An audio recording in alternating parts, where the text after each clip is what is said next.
Our next stop is Georgia. We are going to be talking to Ashley Rhodes-Courter, who I'm excited about because she has been through the foster care system herself. I just want to ask her, like, what keeps her going? Because I know my experience was that I had a lot of anger and a lot of frustration and a lot of bitterness inside, and I didn't know how to necessarily take it out. Once I got adopted at the beginning of 6th grade, I kind of just threw away everything that I had dealt with and closed the door and thought it was all fine. One of my first habits that I developed was self-harm. And junior year, I tried to kill myself. I just crashed and burned and ended up being hospitalized for it. I felt like I was inadequate and I wasn't important, and how can this random family that I don't know very well love me more than the person that birthed me? My adoption day was not this rainbows and sunshine, happy, warm occasion. It was terrifying for me. I had 14 different foster homes. I had been hurt so much in the past. I had been so disappointed. These were people who had problems with drugs, alcohol, violence, pedophilia. Most of my foster brothers and sisters have become teen parents. They've been in abusive relationships. They've been homeless. They've overdosed on drugs. They've been incarcerated many times over. Everyone expected me to be one of the traditional statistics.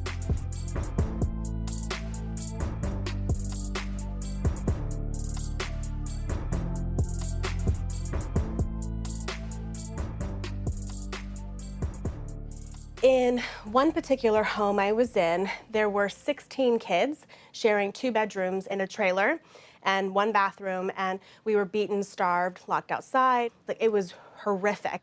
So when that home got investigated, they came and they went to interview all the kids, and I was the only one that told what was going on because so many of the other kids were so terrified. So eventually, the parents were arrested on over 42 counts of felony child abuse with torture, and that was huge. So I got this little taste of like justice and politics and advocacy and being a part of something that directly influences people's lives. That's the motivation that kept me from turning to drugs or running away or becoming part of that statistic. And so I am now a social worker and a mom, and my husband and I became foster parents, and we've cared for over 25 foster kids. And I ultimately opened a nonprofit organization that provides direct services to children and families. In fact, I'm probably just going to be blasting your stories now to all of my kids, because you are going to be the reason that maybe some of these kids start realizing that they don't have to be their circumstances. So I want to thank you guys for what you're doing. It's just awesome. Thank you. Hooray! That's so touching because, like, there are days where it's hard for me, you know, to continue, because there are days where it's like my story is just a story and it doesn't relate deeper than just myself. No, I'm joking at too. When people have experienced the kinds of adversity and abuse and struggles that so many of you have and that I have, those things don't go away. I have things that I will struggle with for the rest of my life, but I also have priorities and a focus and at least the knowledge to know that I can't always control how I feel, but I can always control what I do. I was able to find good outlets and channel my frustrations into more positive ways that weren't going to get me arrested, were not going to get me hurt, were not going to derail my overall master plan of getting away from my circumstances. So now what? What's the next step? What do we do about it? It's not enough to complain about something if you're not willing to be a part of the solution, because you're going to feel stuck, you're going to feel isolated, you're going to feel alone, you're going to have these triggers. Don't dwell, do. Figure out how to move forward.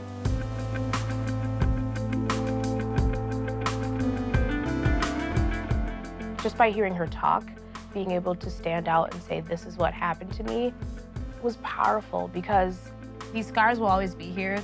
I can either be ashamed and embarrassed by them, or I can just say that this is who I am today, and this is the progress that I've made. Thank you so much for watching, and be sure to subscribe for more from Roadtrip Nation. And you guys, next up is one of my favorite sections of this whole trip, so be sure to click the link to keep watching. It's a really powerful episode.